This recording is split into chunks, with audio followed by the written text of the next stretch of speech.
종려주일 우리에게 주신 하나님의 말씀 신약성경 요한복음 14장 1절에서 7절까지의 말씀입니다.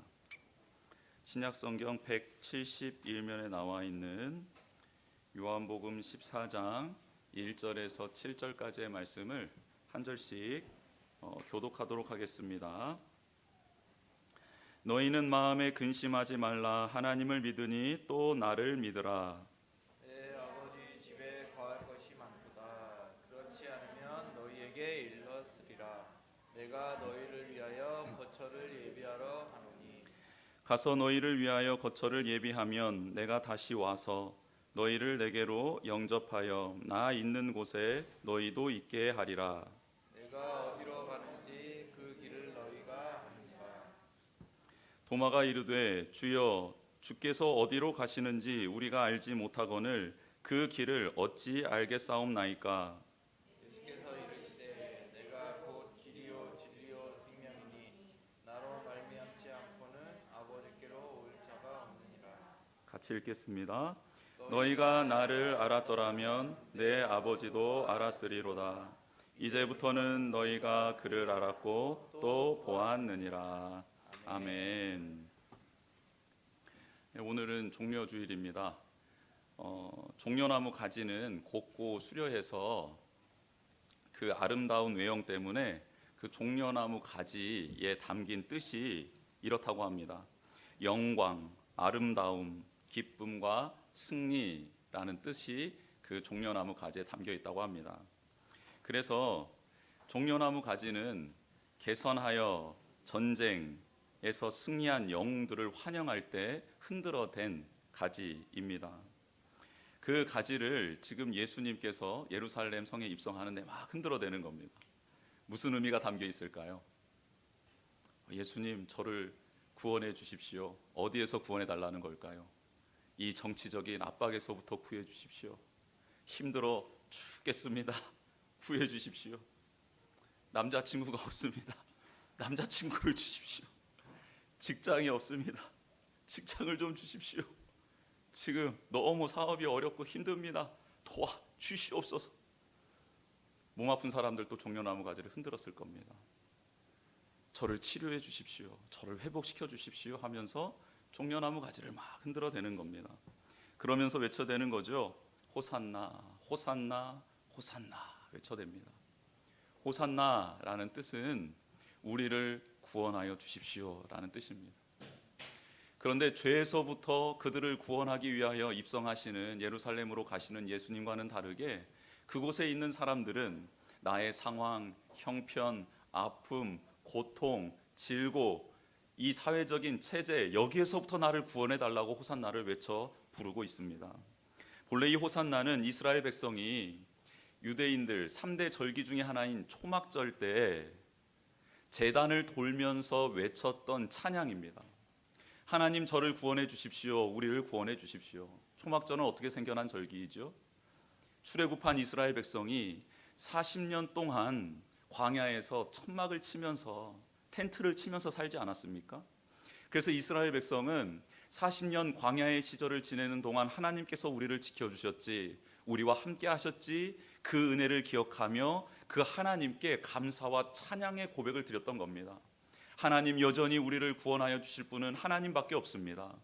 하나님을 찬양합니다. 높여드립니다. 우리의 주인 되어 주십시오. 우리의 인도자 되어 주십시오. 우리의 갈 길 먼저 앞서가 주십시오라고 그렇게 초막절날 그렇게 하나님을 찬양했던 그 이스라엘 백성의 입속에 호산나라는 이런 찬양의 가사가 담겨 있었던 겁니다. 예수님은 스가랴서 9장 9절에 기록된 것처럼 시온에 따라 크게 기뻐할지어다 예루살렘에 따라 즐거이 부를지어다 보라 너의 왕이 너에게 임하시나니 그는 공의로우시며 구원을 베푸시며 겸손하여서 나귀를 타시나니 나귀의 작은 것 곧 나귀 새끼니라 라는 말씀을 응하시기 위하여 예루살렘 성에 입성하시는데 어린 나귀를 타고 들어가십니다. 이스라엘 백성들, 그곳에서 환호하고 있었던 예루살렘 성 사람들, 또 유월절을 지키기 위하여 유대 전역에서 온 사람들과는 그들의 목적과는 다른 목적으로 어린 나귀를 타고 들어가시는 겁니다. 예수님은 예루살렘에 입성하신 후에 제자들에게 이런 말씀을 하십니다. 요한복음 12장 24절이지요. 내가 진실로 진실로 너희에게 이르노니 한 알의 밀이 땅에 떨어져 죽지 아니하면 한 알 그대로 있고 죽으면 많은 열매를 맺느니라. 이렇게 말씀을 하십니다. 이어서 요한복음 12장 32절에서 33절에 또 이렇게 말씀하시지요. 내가 땅에서 들리면 모든 사람을 내게로 이끌겠노라 하시니 이렇게 말씀하심은 자기가 어떠한 죽음으로 죽을 것을 보이심이로라 라고 말씀하고 있습니다. 예수님께서는 예루살렘에 들어가셔서 나 이제 곧 십자가에 달려 죽을 거야, 그게 하나님의 뜻이야 라고 말씀하고 있습니다. 인류를 구원하시기 위한 하나님의 뜻을 밝히신 것이죠. 예수님은 죄로 인하여 저주 아래에 있는 우리들을 구원해 주시기 위하여 예루살렘 성에 들어가신 것이지 백마를 탄 왕자로서 들어간 것이 아닙니다. 이단 사이비 교주들은 무슨 말을 타고 사진을 찍습니까? 그렇죠, 그게 사이비라는 거예요. 어린 나귀 타고 사진 찍은 교주 봤습니까? 그것도 이상한 사람일 겁니다. 이게 지금 어린 나귀 타고 들어가라라는 뜻이 아니잖아요. 겸손의 왕으로, 내가 백마 탄 임금으로 왕으로 너희를 다스리고 뭐 치리하고 그리고 나라를 전복시키기 위해서 온 게 아니라 하나님의 말씀대로 어린 나귀를 타고 말씀대로 너희들의 죄악을 위하여 그 죄를 내가 다 뒤집어 쓰고 모진 고난을 받기 위하여 들어왔노라 라고 하나님 말씀대로 순종하시는 모습을 보이기 위하여 어린 나귀를 타고 들어가시는 겁니다. 어린 나귀만 탄다고 예수님 닮아가는 것 아니지요. 말씀대로 순종하겠다라는, 말씀대로 살아가겠다라는 그런 결단과 의지, 그런 삶을 살아내는 게 바로 예수 그리스도를 닮아가는 것이지요. 이 말씀 듣고 또 나귀 사러 가는 사람들이 있을까 두려워서 하는 말씀입니다. 마태복음 1장 21절에 이렇게 기록하고 있습니다. 아들을 낳으리니 이름을 예수라 하라. 이는 그가 자기 백성을 그들의 죄에서 구원할 자이심이라 하니라. 아멘. 죄에서 구원한 우리가 하나님께 함께 할 수 있는 길, 그 길을 열어주신 예수님은 바로 임마누엘이다 라고 마태복음 1장은 연이어 말씀하고 있습니다. 우리의 죄에서 구원할 그 예수 그리스도가 바로 죄에서 구원한 우리를 임마누엘, 하나님과 함께 할 수 있는 자로 바꿀 수 있는, 우리를 변화시킬 수 있는 유일한 분이다, 건져주실 수 있는 유일한 분이다 말씀하고 있습니다. 이렇게 중요한 일을 하기 위하여 지금 예수님 예루살렘에 들어오십니다. 제자들과 함께 유월절을 준비하시지요. 다랑방에 모여있는 제자들에게 예수님께서는 여러 가지 말씀을 해주십니다. 세상에서 이제 사명을 다하고 하나님께로 돌아갈 날이 가까웠다라는 것을 직감하신 예수님은 제자들을 끝까지 사랑하기 위하여 최선을 다하십니다. 요한복음 14장에 보면 예수님은 먼저 제자들의 발을 씻겨주시지요. 제자들은 스승이며 곧 이스라엘의 왕이 되실 그분이 하시는 행동이 이해가 되지 않았습니다. 그래서 극구 사양합니다. 말립니다. 그러나 예수님의 태도가 너무 완고하여서 제자들은 예수님의 말씀 명령 앞에 순종합니다. 부끄러운 발을 내어드리지요.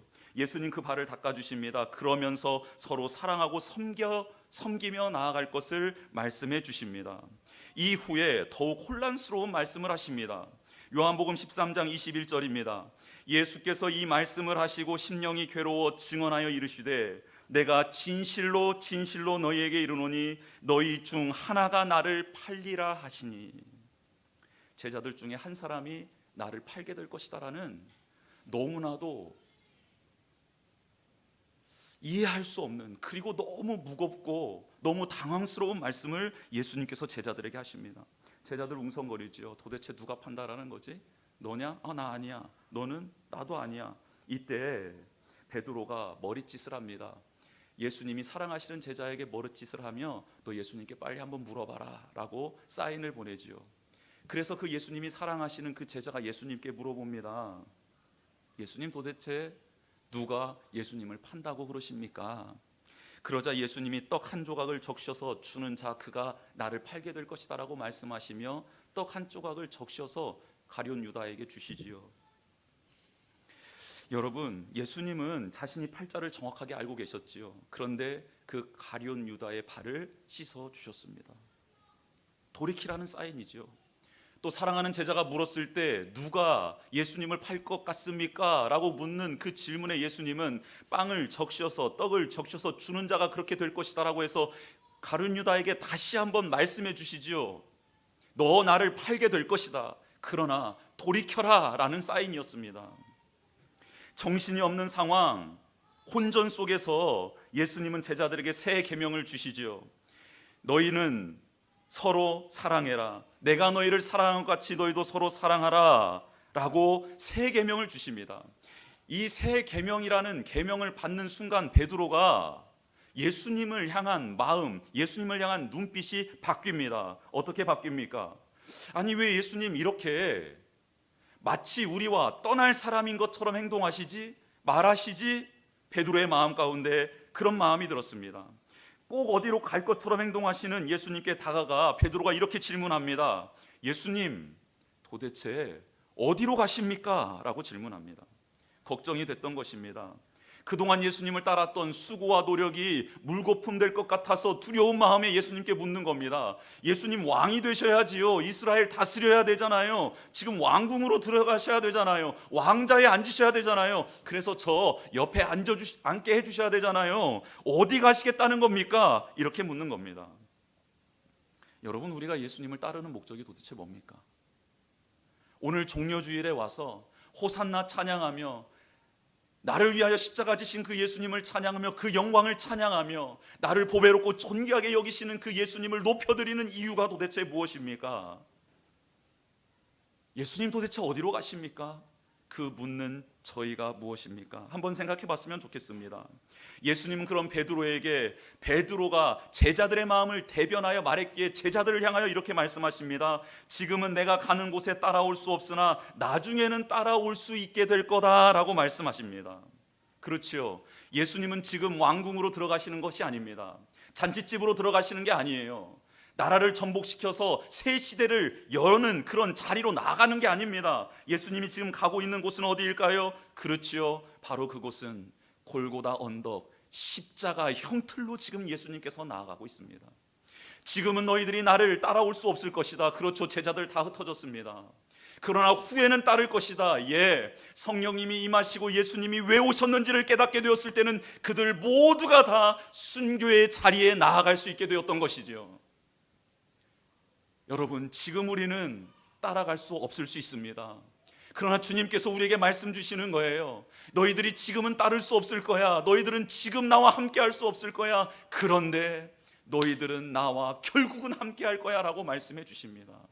여러분, 이 말씀이 얼마나 위로가 되고 힘이 되는지 모르겠습니다. 하나님, 제게는 지금 부족함이 있습니다. 주님을 따라가는 데 있어서 너무나도 이것을 놓기가 아까워서 이걸 놓지 못하고 있는 저의 모습입니다 라고 종료주의를 맞이했습니다. 고난주간에 들어갈 우리들입니다. 그런데 예수님, 그런 우리에게 뭐라 말씀하십니까? 지금은 네가 나를 따를 수 없을 것이지만 후에는 나를 따를 수 있을 것이다. 내가 있는 자리에 너도 있을 것이다 라고 우리에게 그런 복을, 그런 약속을 해주십니다. 골고다 해골입니다. 죽음입니다. 그렇죠. 예수님께서 오르시는 그 길은 죽음의 자리였습니다. 고난의 자리였습니다. 수치의 자리였습니다. 하나님과 떨어지는 자리였습니다. 하나님께 외면당하는 자리가 바로 골고다였습니다. 그 골고다에 먼저 갔던 이들, 골고다처럼 생활하고 있었던 이들이 바로 우리들 아닙니까? 해골 같은 우리들, 생명력이라고는 없고 하나님을 떠났고 부인했고 원망했고 순종하지 못했던 우리들이 해골 아니었습니까? 골고다 아니었습니까? 그런 우리들에게 생명 주시기 위하여 예수님 그 길 오르셨고 십자가에서 보혈, 생명, 의를 흘려주셨습니다. 그거에 적심을 받는 우리들 바로 회복될 수 있는 것이죠. 베드로는 예수님의 이 말씀을 듣고 이렇게 말합니다. 왜 내가 예수님 가시는 곳 못 따라간다라는 겁니까? 저 예수님을 위해서 생명까지도 버리겠습니다 라고 베드로가 힘주어 말합니다. 저처럼 핏대가 섰을 거예요. 예수님 무슨 말입니까? 저 예수님 위해서 죽을 수도 있는 사람입니다. 저 베드로예요. 베드로. 저요, 저 베드로입니다. 저예요, 예수님. 제자들이 베드로를 주목했습니다. 누구보다도 열정적이었거든요. 누구보다도 열심이었거든요. 베드로만큼은 부인하지 않고 예수님 끝까지 따라갈 것이라고 제자들 모두가 다 인정한 사람이 수제자 베드로였거든요. 그런데 그 제자 베드로를 향하여 예수님 이렇게 말씀하십니다. 네가 나를 위하여 내 목숨을 버리겠느냐? 정말 너 나를 위하여 목숨을 버릴 수 있겠느냐? 내가 진실로 진실로 너에게 이르노니 닭 울기 전에 네가 3번 나를 부인하리라 말씀하십니다. 가룟 유다에게는 적신떡 1조각을 주셨고 베드로에게는 부인하게 될 것을 말씀하셨습니다. 가룟 유다 말씀대로 예수님 팔았지요. 베드로 말씀대로 예수님을 부인하고 저주하고 맹세했습니다. 둘 다 죄를 지었습니다.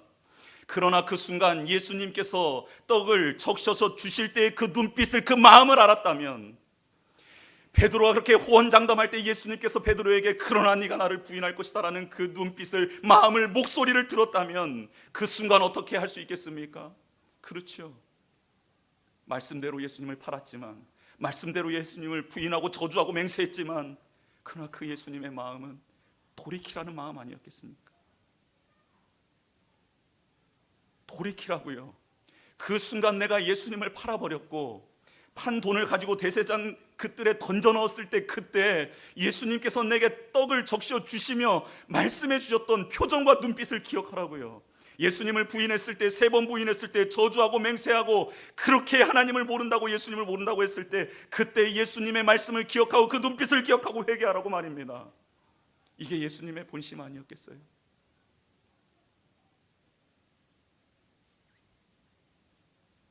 제자들 너무너무 당황했습니다.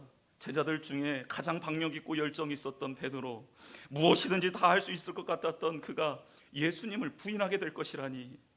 여러분, 제자들은 근심과 염려, 두려움이 그들을 짓누르고 있었습니다. 이런 상황에서 오늘 본문이 등장합니다. 1절입니다. 너희는 마음에 근심하지 말라. 하나님을 믿으니 또 나를 믿으라. 제자들과 함께한 세월이요 3년이었습니다. 많은 일이 있었지요. 예수님이 하나님의 힘을 드러내는 표적들 제자들 너무 많이 경험했습니다. 하나님 나라 진리를 직접 배웠어요. 들었어요. 보여주셨습니다. 예수님처럼 비유를 잘 하신 분이 어디 있었습니까? 쏙쏙 들어올 수 있을 정도로 비유를 해주셨지요. 다 깨달았을 겁니다. 그런데 그런 제자들이 자신을 부인할 겁니다. 배반할 겁니다. 떠나버릴 겁니다. 얼마나 서운하고 믿겠습니까? 그런데요, 예수님께서는 자기가 져야 될 그 십자가를 앞두고 그런 제자들을 다시 한번 품어주는 거예요. 제자들을 다시 한번 위로해 주시는 거예요. 제자들을 다시 한번 격려해 주시는 겁니다. 그런 일들 다 일어날 거지만 그래도 내가 너희와 함께 할 거야. 그리고 내가 너희에게 그 사랑, 그 은혜를 끊임없이 베풀어 줄 거야 라며 그들을 위로하고 격려합니다. 예수님의 사랑 제자들에게 어떻게 표현됐습니까? 첫 번째로 예수님은 제자들을 사랑하십니다. 정말 사랑하셨습니다. 여러분, 마음에 근심이 있으면요 삶이 불행해지죠. 여러분, 너무 아름다운 자연환경을 봐도요 마음에 근심이 있으면 아름답다라는 생각을 못합니다. 맛있는 음식을 먹을 때요, 너무 좋은 분위기 레스토랑에 갔는데요 마음에 근심이 있잖아요. 그 분위기 전혀 느끼지도 못하고 음식 맛을 느끼지를 못합니다. 써요. 재미있는 코미디 프로를 봐도요 웃음이 나지 않습니다. 그게 우리의 마음에 근심이 있을 때 나타나는 일들 아닙니까? 그래서 마음을 잘 지켜야 합니다. 마음에 생명이 있기 때문입니다. 그래서 예수님께서는 지금 제자들을 사랑해 주시는데 어떻게 사랑하시느냐? 그들의 현상이 변화되기를 사랑하시는 게 아니고요, 그들의 본질을 변화시켜 주시는 사랑으로 그들에게 다가가고 계십니다. 예수님은 제자들의 마음을 보셨어요. 엉망인 제자들이 있었습니다. 욕망에 사로잡힌 자, 실망한 자, 절망한 자, 어떻게 해야 될지 머리 굴리고 있는 자. 그래도 예수님이 우리에게 뭔가 길은 예비해 두셨겠지, 배 한 척 살 돈은 마련해 두셨겠지라고, 예수님 그래도 나 믿고 따를 거야 라고 그때도 정신 못 차리고 예수님을 그렇게 바라보는 자, 별의별 마음들이 다 가득했었습니다. 그런 제자들, 그 제자들의 그런 마음, 뒤숭숭한 마음, 그 속에는 두려움과 염려가 깃들어 있었던 것을 예수님이 보셨던 겁니다. 그대로 두었다간 큰일 날지 모릅니다. 그래서 예수님 제자들에게 위로의 메시지를 주시는 거예요. 근심하지 말아라 라고 말입니다. 왜 두려워하느냐? 그리고 무엇이 너희들을 힘들게 하고 있느냐? 상황을 바라보지 말고 너희 중심적으로 니들 마음대로 생각하지 말고 지금 너의 시선을 하나님께, 나에게 고정하라라고 말씀하고 있습니다. 나를 믿어라, 하나님을 믿어라란 뜻이 이 뜻이에요. 정말 중요한 말씀입니다. 여러분, 우리의 마음이 요동치고 상황이 말도 안 되게 흘러가고 믿었던 사람들이 흔들리고 확신하고 살아온 신념이 깨질 때 있지 않습니까? 이럴 때 우리는 어떻게 해야 될까요? 답은 하나입니다. 하나님을 믿는 겁니다. 예수님을 믿는 거예요. 나를 사랑하시는 분, 나를 신실하게 지금까지 돌봐주셨던 분, 내게 은혜를 베풀어 주셨던 분, 그분을 믿는 겁니다. 그분을 바라보는 거예요. 그분을 신뢰하는 겁니다. 이것 외에는 다른 길이 없습니다. 여러분, 시편 기자가 이렇게 외치지요. 성전을 향하여 올라가면서 이 찬양을 부르는 겁니다. 예배하러 가면서 이 찬양을 부르는 거예요. 내가 산을 향하여 눈을 들리라. 나의 도움이 어디서 올까? 나의 도움은 천지를 지으신 여호와에게서로다. 여호와께서 너를 지켜 모든 환난을 면하게 하시며 또 내 영혼을 지키시리로다. 여호와께서 너의 출입을 지금부터 영원까지 지키시리로다. 아멘. 성전을 올라가며 예배드리러 올라가는 자들이 불렀던 찬양입니다. 나를 믿어라, 하나님을 믿어라 말씀하시는 주님은 너희의 마음에 근심이 사라지는 그 유일한 길이 있는데, 그것은 바로 나를 바라보는 거다, 나를 집중하는 거다, 나를 온전히 예배하는 것이다 라고 말씀하고 있습니다. 여러분, 예배가 회복되면 우리에게 믿음이 생기고 흐트러졌던 마음이 다 잡아지는 줄 믿습니다. 예배가 실패하면 삶이 실패하는 거예요. 예배가 성공하면 삶 속에서 하나님이 동행하심을 느끼며 당당하게 문제 앞에 설 수 있는 게 우리들 아닙니까? 예배를 소중히 여기셔야 합니다. 예배를 드릴 때에 오늘이 마지막이다 생각하고 최선을 다하셔야 해요. 생명을 걸어야 합니다. 예수님께서 남녀노소 불문하고 학식이 있고 없고를 떠나서, 믿음이 있고 없고를 떠나서, 이방인이건 유대인이건 선민이건 그 다른 민족이건 그것을 떠나서 하나님이 온 인류에게 명령하신 것 딱 한 가지 있습니다. 나를 경배하라입니다. 나를 예배하라, 이 말씀입니다. 여러분, 이게 얼마나 중요한지 예수님께서, 하나님께서 이스라엘 민족에게, 열방에게 나를 예배하라는 명령을 하셨다라는 거예요. 내가 너희를 지은 이유가 나를 찬양하기 위해서 지어놓으라라고 정확하게 말씀하고 계신다. 여러분, 예배에 실패하면 마음 잡아지지 않습니다. 예배 실패하면 삶이 뒤죽박죽이 됩니다. 예배 성공한다고 삶이 온전해질까요? 그것 또한 아니겠죠. 예배 성공한다고 내 마음이 바로 깨끗해지, 그건 아닐 겁니다. 그런데요, 예배에 성공하면 하나님께서 주시는 말씀이 임하면, 그분의 영광이 임하면 내가 근심하고 두려워했던 것보다 크신 하나님이 내 마음 중심에 자리 잡고, 혼란스럽고 혼돈하며 나를 넘어뜨리려는 그 풍파와 질고 앞에서 하나님이 나와 함께 하심으로 내가 넉넉히 이긴다라는 믿음이 생기므로, 그런 상황이 동일하게 내 앞에 놓여졌을지라도 대하는 태도가 달라집니다. 말이 달라집니다. 눈빛이 달라집니다. 이게 바로 믿음이고, 이게 바로 임마누엘의 복을 누리는 자인 줄 믿습니다. 제자들의 문제는 해결되지 않았습니다. 베드로 부인했고요, 가룟 유다 팔았고요, 제자들 다 떠나버렸습니다. 해결되지 않았지요. 그런데 예수님께서 그 문제 해결해 주었던들, 그 해결해 준 그 문제 다음에는 문제가 없었을까요? 여러분, 삶 자체가 문제이고 염려, 근심 아닙니까? 그래서 예수님은 그 문제, 그가 직면한 문제를 해결해 주는 게 아니라 그 삶이 해결될 수 있는 방법을 가르쳐 주시는 겁니다. 하나님을 믿으니 또 나를 믿으라. 두 번째, 예수님은 제자들을 영접하십니다. 제자들을 영접해줘요. 예수님은 아버지의 집에 거할 곳이 많다 하시며 너희를 위하여 거처를 예비하러 간다라고 오늘 본문에 말씀하고 있습니다. 즉, 예수님이 십자가에 달려 돌아가심으로 말미암아 우리들은 하나님 나라의 거처가 예비되는 존재가 될 수 있었던 것이죠. 예수님이 십자가를 지시지 않으면 하나님의 나라에 우리의 거처는 있을 수 없었습니다. 예수님께서 십자가를 지심으로 우리는 하나님 나라의 거처가 예비된 존재입니다. 하나님 나라에 내가 거처를 예비하러 간다라는 말씀은 그래서 예수님의 십자가를 의미하고 부활과 승천 그리고 재림의 내용을 담고 있습니다. 내가 죽어야 할 자리, 고난받고 수치받아야 될 자리가 그 자리 아니었습니까? 그런데 예수님은 우리를 사랑하셔서 우리를 끌어안고 영접해 주시기 위하여 대신 맞고 대신 수치당하고 대신 죽임을 당하셨습니다. 이 말씀을 묵상하는데 오래전에 선교 가서 스킷 드라마 했던 그 에브리띵이라는 그 스킷 드라마가 생각이 나더라고요. 첫 장면이 이렇습니다.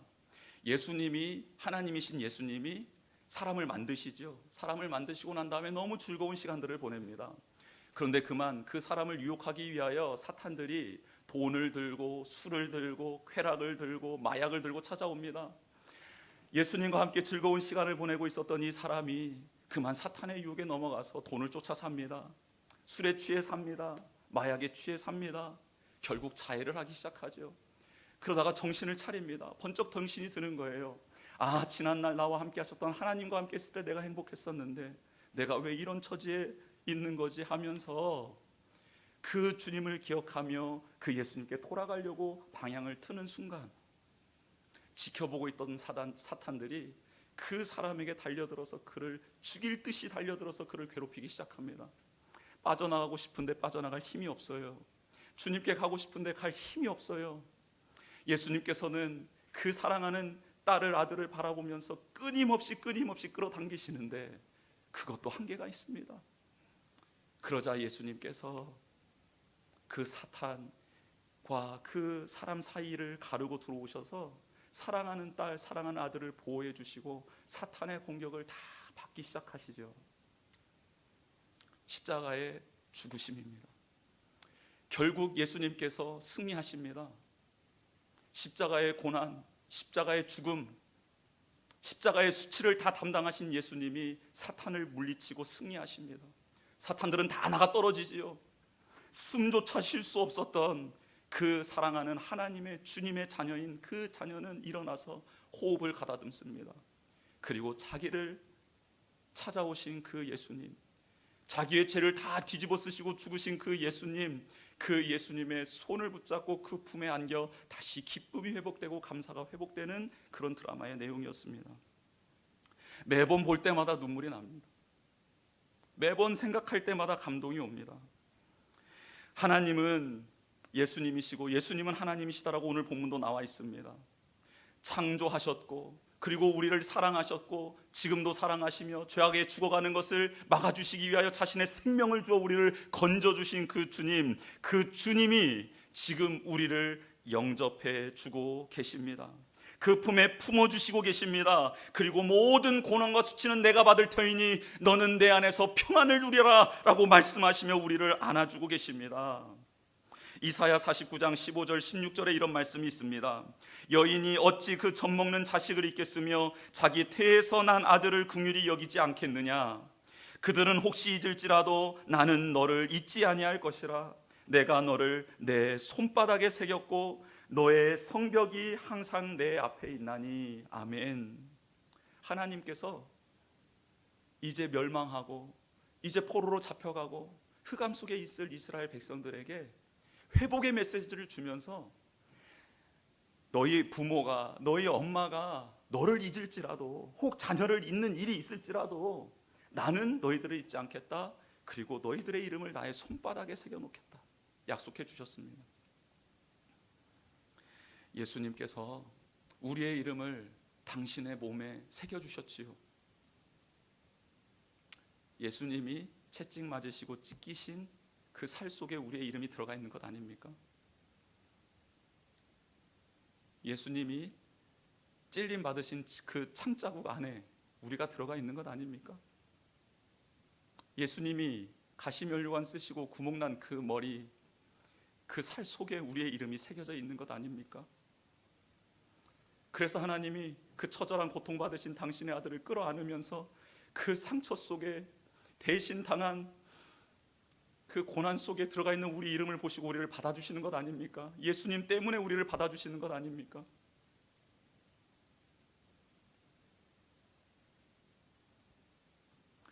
정말 예수님의 살에 우리의 이름이 새겨진 겁니다.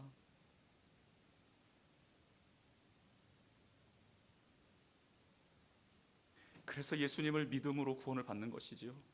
그래서 예수님을 믿음으로 하나님이 우리를 영접해 주시는 것이죠. 맞아 주시는 것이죠. 세 번째입니다. 예수님은 제자들을 인도하시는 분이십니다. 도마가 우리가 궁금했던 질문을 드리는 것 같습니다. 예수님께 드리고 있습니다. 예수님, 어디로 가는지 알지 못하겠습니다. 어떻게 따라가야 할지도 알지 못하겠습니다. 그렇죠. 혼돈의 세계, 사탄의 지배 아래 있는 이 세계에 어떻게 예수님을 볼 수 있고 따라갈 수 있습니까? 우리는 흑암을 좋아하는 존재인데요, 악을 좋아하는 존재인데요, 본성적으로 빛을 싫어하는 존재가 우리 아닙니까? 어떻게 따라갈 수 있겠습니까? 도마의 이 고백이 우리의 고백 아닙니까? 예수님 어떻게 따라가야 돼요? 어떻게 갈 수 있지요? 이 미로 같은 세상 속에서 어떻게 주님 따라갈 수 있습니까? 이런 질문을 드릴 때 예수님 사랑하는 제자들에게 우리에게 이렇게 말씀하시지요. 내가 곧 길이다, 내가 곧 진리다, 내가 곧 생명이다. 나로 말미암으면 아버지께로 갈 수 있어. 나로 말미암으면 생명의 근원에 닿을 수 있어. 나로 말미암으면 너희들은 진리에 거할 수 있어 라고 말씀해 주고 있지 않습니까? 그렇습니다. 우리의 손을 잡아주시는 분 예수님입니다.